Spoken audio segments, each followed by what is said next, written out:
Thank you very much. Thank you. Morning, everybody. I got to tell you, it is really nice to be here again. The people that I've admired and worked for a long time are in this room. I first met Maureen back in the early 1990s in the pro-life cause when she was working over at National Right to Life. The Fergusons have been just a fantastic family who have been dedicated to the Catholic social teaching right here in town.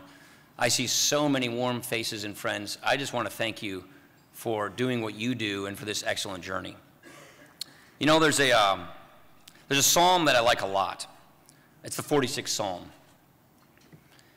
Be still and know that I am God. We live our lives at such a relentless pace. There's never any time to slow down, let alone be still. Think about it. But that stillness of reflection, of prayer, that's where we reconnect with our faith. That's where we connect with our place in the circle of humanity. Stillness is even more precious at a time when our public discourse these days has become so much more raucous than rational. The survival of the shrillest is what some people call this these days. Well, we tend to fixate on the shrillness. But let's talk about the survival for a moment. It seems like we're always in survival mode, doesn't it? You turn on the TV and that's pretty much what you hear. We're trying to get through the day, if not the hour. We go through all the motions, we argue on the margins, we get so absorbed in this intrigue that frankly isn't all that intriguing. There's a quote attributed to St. Augustine. God is always trying to give good things to us, but our hands are too full to receive them. I want to spend a few minutes reflecting on some of the gifts that God is trying to give us now. Namely, what Catholic social doctrine brings to public life. I've had a lot of time to think about this. It's really beautiful. Because right now, at this time, there is a deeply serious problem that we see right now within our society. We see moral relativism becoming more and more pervasive in our culture. Identity politics and tribalism have grown on top of this. And on top of that, it is made all the more prevalent with 21st century technology. And then on top of that, there's plenty of money to be made on making all of this worse. This is a real and this is a serious problem. It's a challenge. If there was ever a time, if there was ever a place where Catholics, from the clergy to the laity, are needed, it is here and it is now, helping solve this problem, addressing this challenge.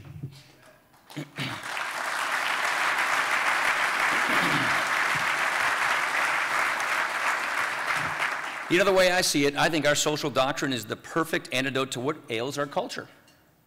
It begins with a vision of a free and virtuous society, not a set of policy prescriptions or even a toolkit for producing those prescriptions, but a vision of dignity and possibility.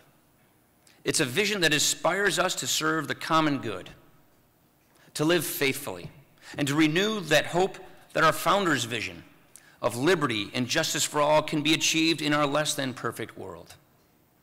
As lay Catholics, there is nothing more fulfilling than living out our faith with joy, with passion, with purpose. It's why this breakfast was founded in the first place, to heed what St.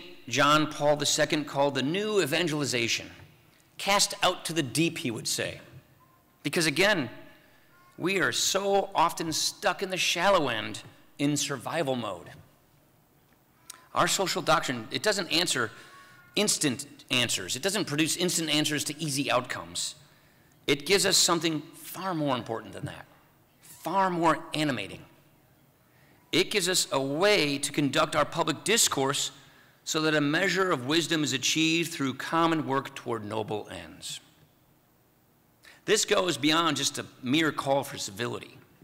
The problems we are facing are much bigger than the tone we take.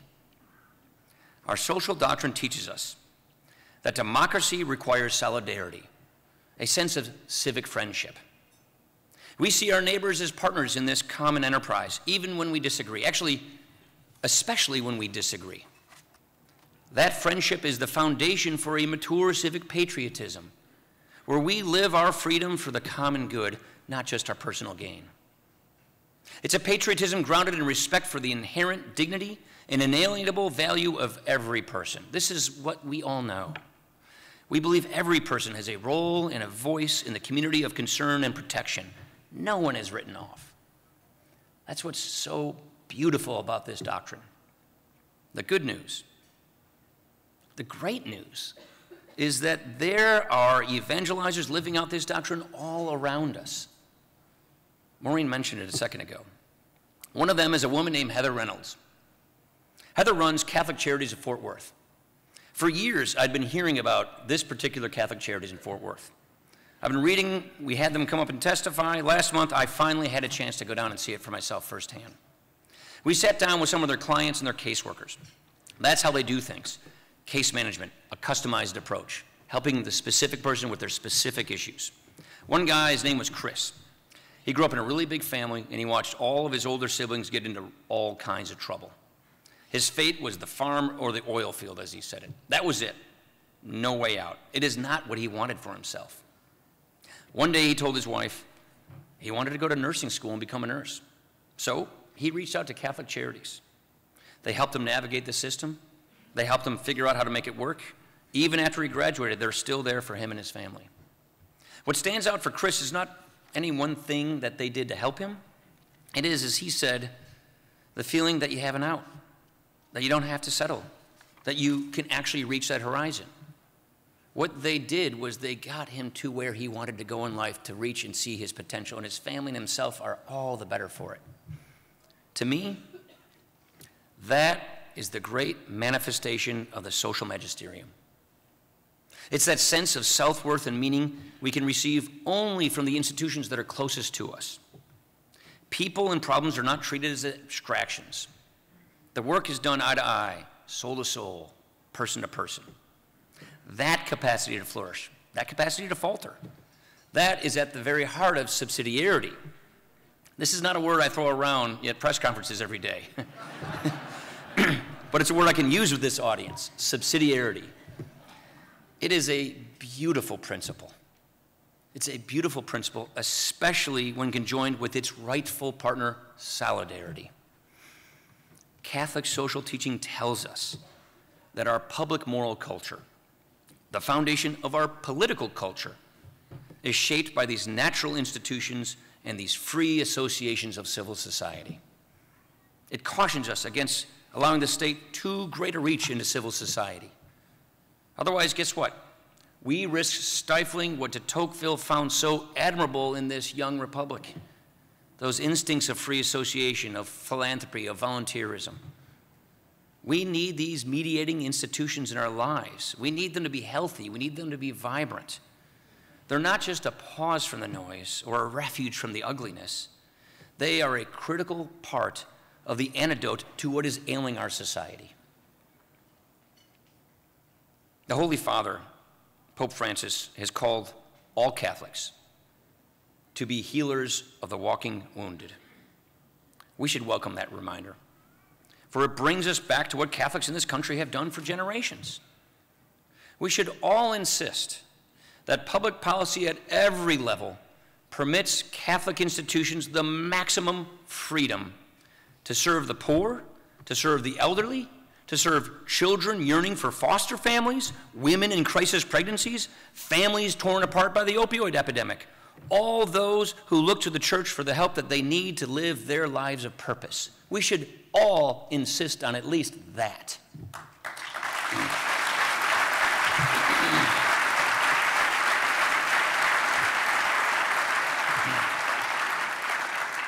Mother Teresa, now Saint Teresa, once said this: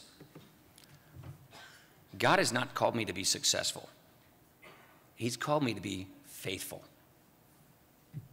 The journey is the thing. It always has been. We obsess so much about how things look. Everything in politics is about optics. That is a word I assure you I will not be missing. Think of the good we could do if we spent just a little more time looking inward, pondering how we are all imperfect, how we are all fallen. Everything flows from that common humanity, from that stillness. Let's recommit ourselves to living not just successful lives, but faithful lives that the grace of God makes possible for each and every one of us. Let's recapture these beautiful, unifying principles of Catholic social teaching. That's how we can give America a new birth of freedom, rightly understood. That's how we can sustain these institutions of self-governance. That's how we can transform this public debate, which needs to be transformed. At this moment, with the challenges before us, I see tremendous opportunity for Catholics to lead, to help bring our culture and our country closer to that great moral potential that we have. We are uniquely suited to this task. We're a big church with lots of different views, exercising our prudential judgment within the confines of our beautiful social magisterium, within these beautiful principles. It's a perfect example for how we can wrestle with all the questions plaguing us in public life. We are uniquely suited for this task, from the clergy to the laity, and we all have got to step up. We all have to be willing to cast out to the deep. Now, I don't know what's in store for me next, but I promise you this. I'm going to continue thinking about, talking about these things. Whether it's just a parishioner in Janesville, Wisconsin at Coffee and Donuts after Mass, I will be there. I just wanted to say this is one of the things that I've thought about a great deal. I've seen it living out by having this opportunity to be involved in public life and public policy, to tour the country, to see the great works that our church has done all around. It's a beautiful story that needs to be retold and retold, and it's a unique time for all of us to step up and bring those healing cultural antidotes to a culture and a country that is so sorely in need of these things. Thank you for listening to me this morning. I pray the peace of Christ be with you, with your families, and with this nation that we all love, always. Thank you very much. Thank you. Thanks, Father. Thanks, Father.